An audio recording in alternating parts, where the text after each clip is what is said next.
I am Farrukh Nadeem with a new Aspire tutorial. Today's tutorial is directly related to the 3D series we started. Today we will design a leaf, which is widely used in the wood industry. So let's get started. Whether you use Aspire 10.5 or Aspire 9.5, you can easily do this work in both versions. So let's begin. We will also be meticulously performing tracing today, as tracing is an exceptionally straightforward and incredibly easy process to master. In precisely the same manner, you all can effortlessly engage in tracing as well, making it a highly accessible activity for everyone.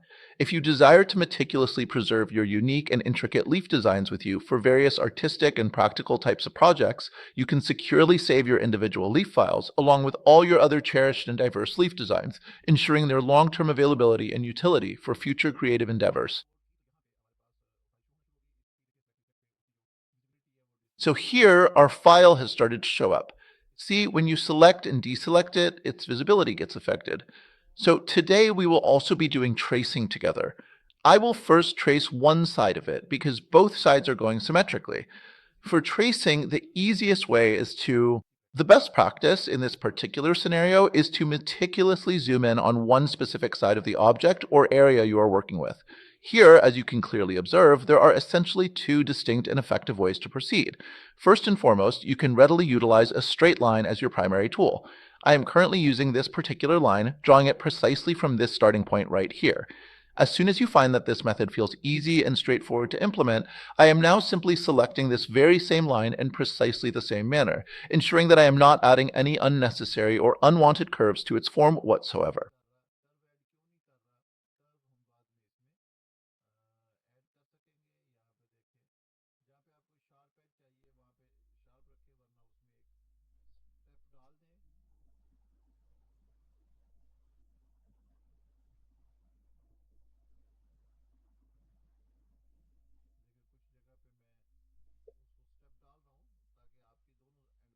Why am I not adding a curve? Because we can add it later. Here, look. Wherever you need a sharp edge, keep it sharp. Otherwise, add a step in it.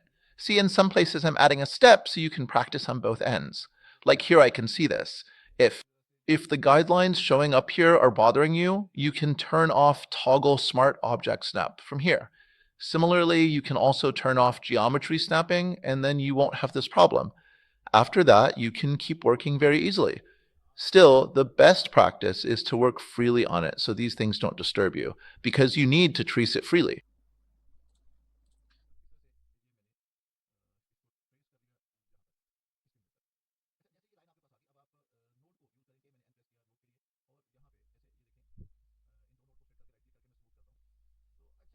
So I've traced it up to here, up to its limit. Now, once you have this line, you can use the node tool. I pressed N for the node tool, and here, for example, if you select these two nodes and right-click to smooth them, just keep one thing in mind. Sometimes when you're selecting it, the node is for the next line. For example, if you look here, it's going in this direction from here. So suppose you give the node to one side. If I come here and right-click to smooth, it will smooth out.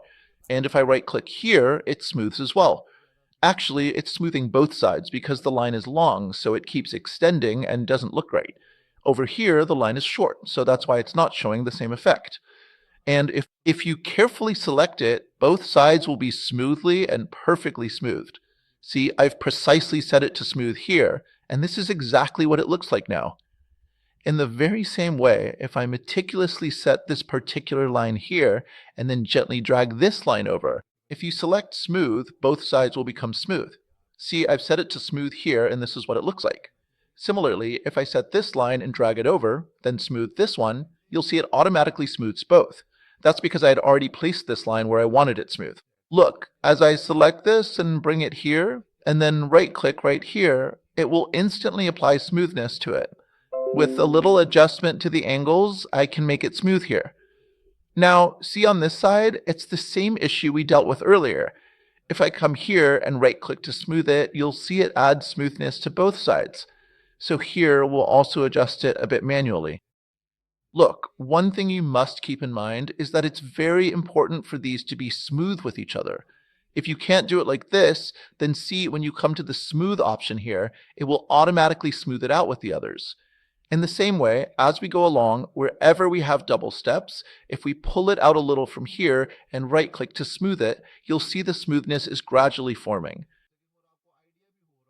That you'll be able to accomplish this important work very quickly and efficiently, and you'll also gain a clear understanding of precisely how you need to perform at each specific spot. See, just like that. Come over here, and in precisely the same manner, I carefully pulled this particular corner out a little bit, and then added a significant amount of smoothness. After that, with their invaluable help, you can effectively utilize these anchors to precisely position and manipulate various elements.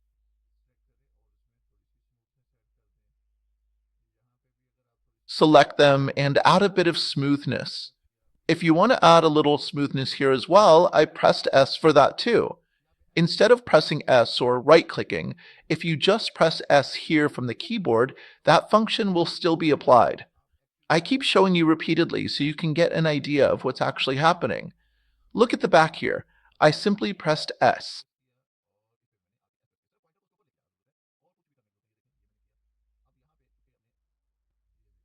And here too, I just brought the pointer over and pressed S. You only need to move the pointer over it. Nothing else is needed. Look, that's what I did.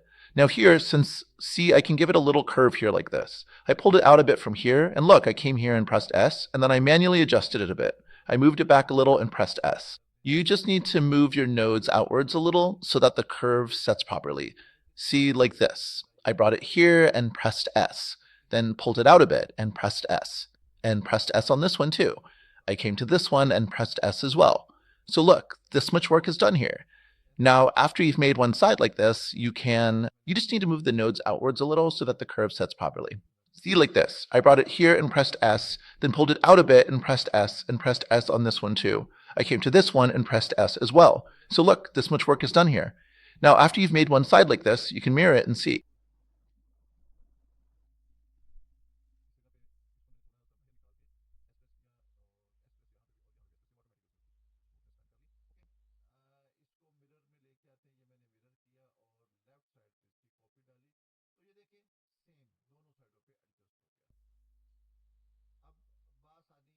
Here I pulled it out a little and pressed S here as well, and pressed S here too. It automatically maintained its smoothness.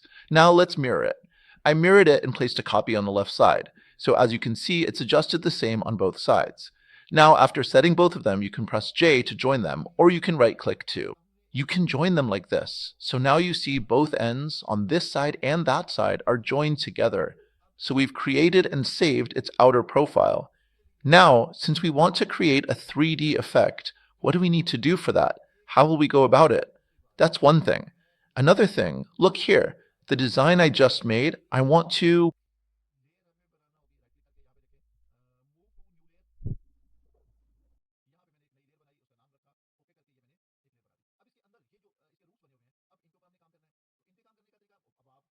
create a new layer, right-click, move to new layer, then name it. Now trace the roots within this layer. I started here.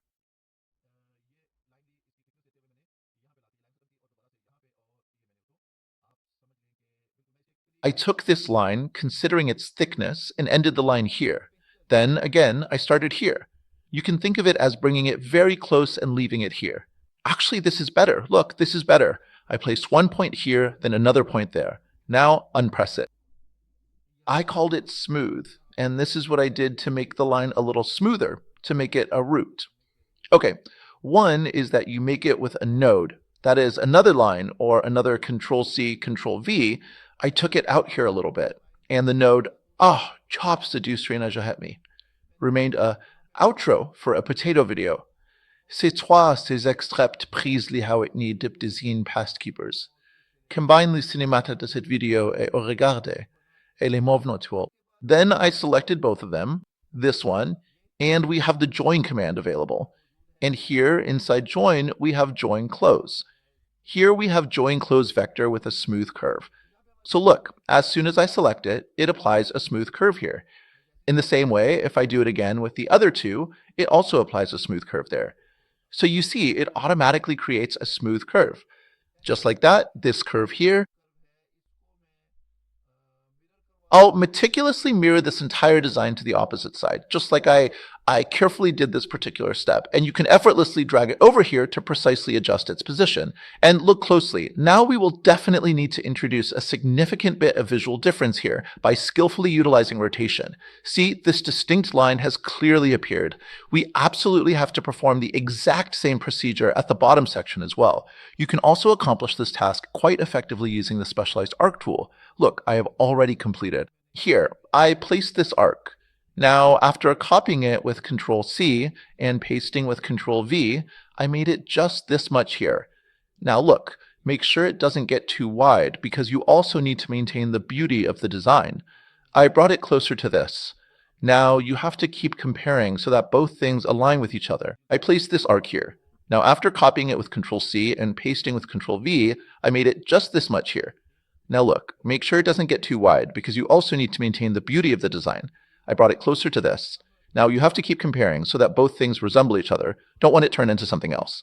Look, I adjusted it this much from the middle. Don't just stretch it out. Keep it as much as it's going. Since the size is small, if you keep the width a bit less, it will look beautiful. So I selected both of them, right-clicked, and brought them into join. And I'll join them with a smooth curve. See, it's applied a smooth curve here. Again, I'm joining this one with a smooth curve. Now, since its nodes are selected, if you come here, it will be easier. With a smooth and elegant curve, or look, a smooth and graceful curve has also been carefully applied on the other side, in precisely the same way. I'll meticulously take a copy of this with Mirror, then gently bring it over here, and after rotating it a little bit, I carefully placed it here. So in this particular way, I've given it approximately the exact same position as it had before. So these two distinct sides, meaning we're setting them perfectly parallel due to their alignment,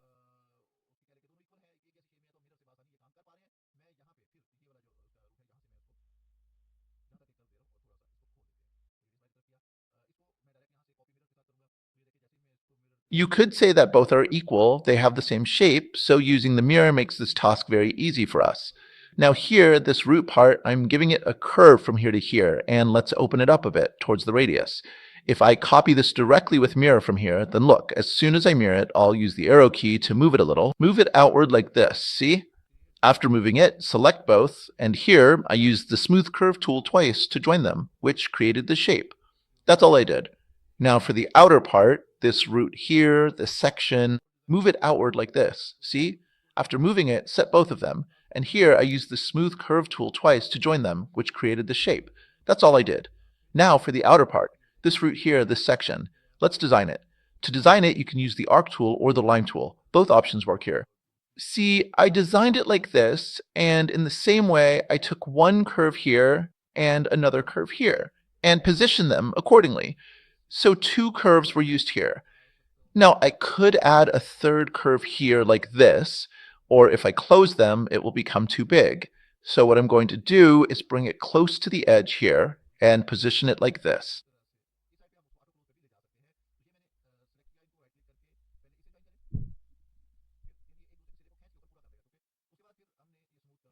We can also set this side to auto close. I selected them, right-clicked, and joined them, pulling the ends together to complete the shape. Then we joined it with a smooth curve. Our tracing is almost complete. Next, on this leaf, we need to add a little... We want to give it some 3D effects to see how it would look in 3D. For that, I'm going to show you a really amazing technique. You need to offset it a little outward. Look, select it, and here I'm setting it to outward offset. I'm also turning off the Create Sharp Offset Corner option, and then offset it. See, it's gone a bit too far out. This value is a little too high.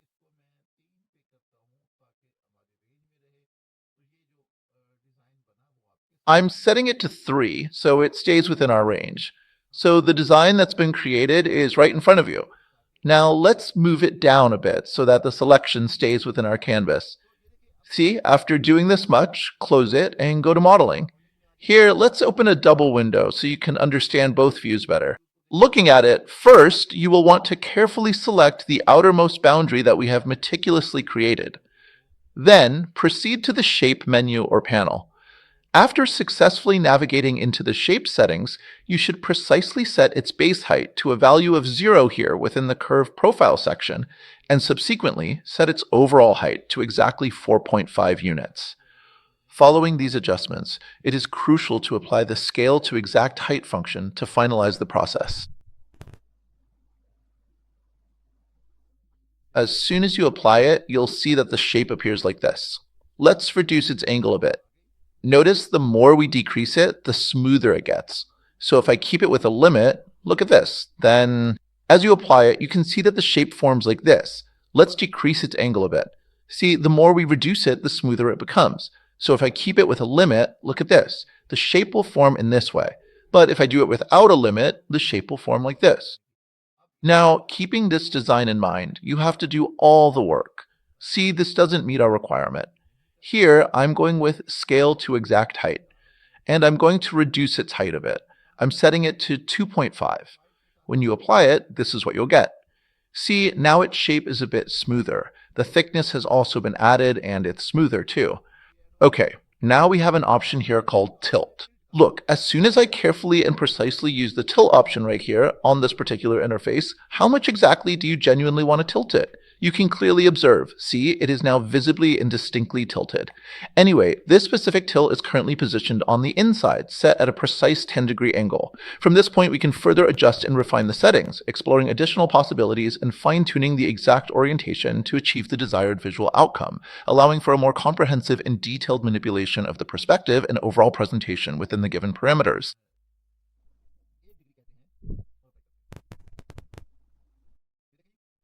We set it to 1 degree and apply it. Look, when I set it to -1 degree, what happened? The point I marked here, it followed that point, and from here it made 0, and from there it increased by 10 degrees. Now, if I had marked this point over here, what position would it create? Look at this now. It's all right in front of you now. It all depends on the selection of my point. When it went downward, I set the point to positive, and now look, it has come out. Try to understand this. As it moves along the length, it keeps getting thinner. Where the leaf is starting from, right there, it's all right in front of you now. It all depends on the selection of my point. When it went downward, I set the point to positive, and now look, it has come out. Now try to understand this. As the leaf moves along its length, it keeps getting thinner. Where the leaf starts, that's where its thickness is present. When it gets thick, this is the basic. We needed to add something significant to it. So after carefully adding it, I then meticulously applied it. And now I'm closing it here, right at this point. That means my very first component is now completely closed. You can certainly rename it if you wish to. I personally renamed it as body, specifically the leaf body. Now observe this carefully. I have selected this particular object, and along with it, please select the precise boundary section that we meticulously created for it.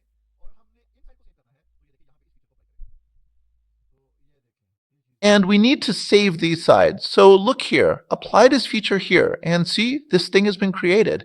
We used this feature, removed everything from the outer part. Now, if you had passed this line through here as well, it would have looked even better. Try practicing this too. If this line that we offset had passed through here, there would have been a slight gap, meaning if it had been passed from here, or the offset value we set is 3.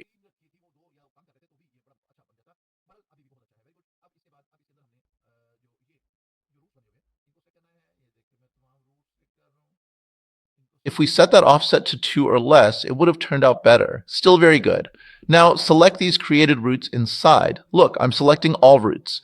After selecting, use the extrude or shape command here, setting its base height to 1. Apply. Look at this. Now, since we've given it thickness here, if I set it to no limit, then, okay, if I bring it into merge, then I'll have to increase its height. All right, the base height. See, it comes out from here. If I set the base height to 0 and set this to 3, look, this is what gets created. Now, we also need to add smoothness to this, and there are other things as well. So I'll switch it to limit to height.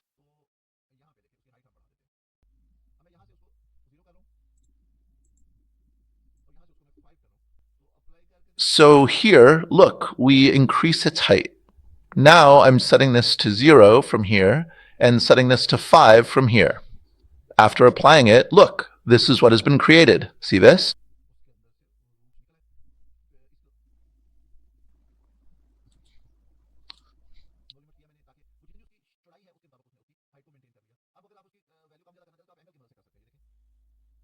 Roots emerge, height is width maintained, no limit. Adjust angle for value, sharper look, increase angle.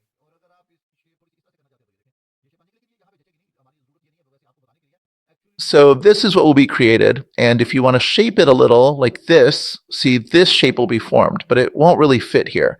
That's not what we need. I'm just showing you as an example. Actually, what we need is this smooth shape right here. So look, these are the roots forming in it.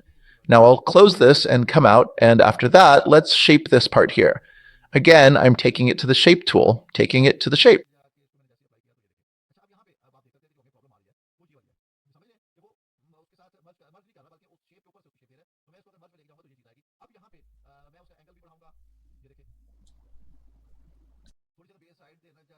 So as soon as I applied it, look at this. Now here you can see the problem we're facing. It's this one. You get it? It's not merging with it. Instead, it's just laying its shape over the top of this shape. So if I switch it to merge, this is what happens.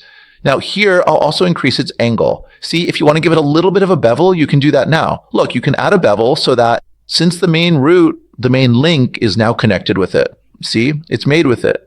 If you increase its base height a little, this effect will be created and it will match a bit better with the leaf. And if you scale it to the exact height, you need to have a bit of an idea here about what height would be appropriate. So you can also adjust its height from here, but keep in mind that the natural look of its shape won't come out this way. See, we've increased its height, but that look is gone. If you bring it in like this, then it will turn out better, meaning limit to height. Now look, if I set it to 5 here, applying it won't make any difference because now it also has to maintain its width. See, the leaf has turned out really beautiful. Look at this. It has a 3D effect. Now you can see the leaf has turned out really beautiful. Look at this. It has a 3D effect. Now, if you want to give it any other shape, you can do it very easily.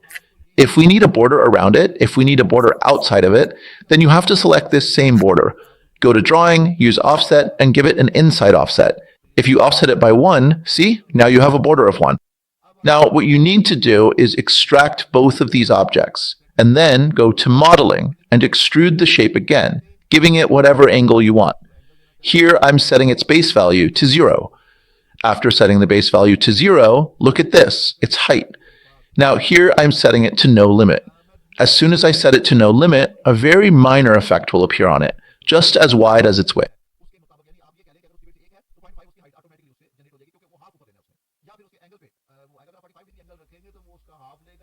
If its width is 1, then 0.5 will automatically be generated as its height, because it needs to take half of it upwards, or it will adjust according to its angle.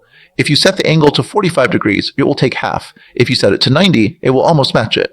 So keep it like this, so its smoothness isn't ruined. And even better practice is that you suppose, for instance, I meticulously set it to 1 here and then carefully apply it, then this intricate and beautiful shape will be precisely created.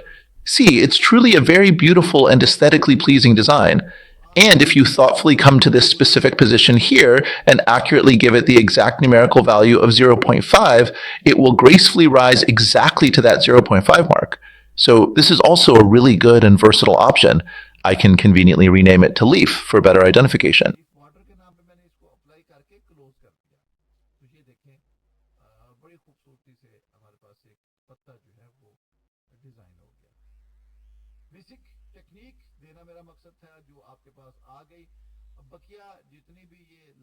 I named it Barter and closed it. A leaf has been beautifully designed for us. I'll teach you the basic technique, which you now have. You can turn off all these lines, layers, even the bitmap. I'll turn that off too. You have this design in 3D. View it from any angle. Just look at this.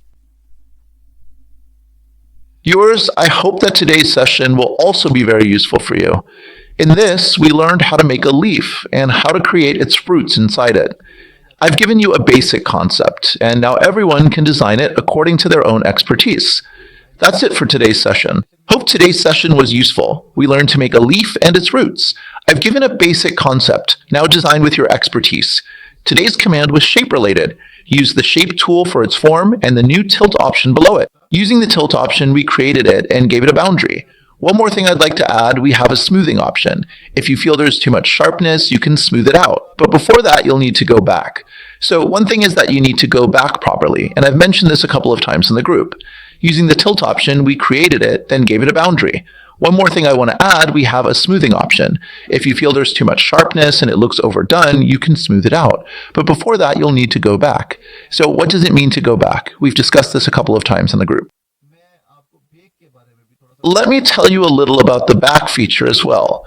Basically, back is a feature that merges your design.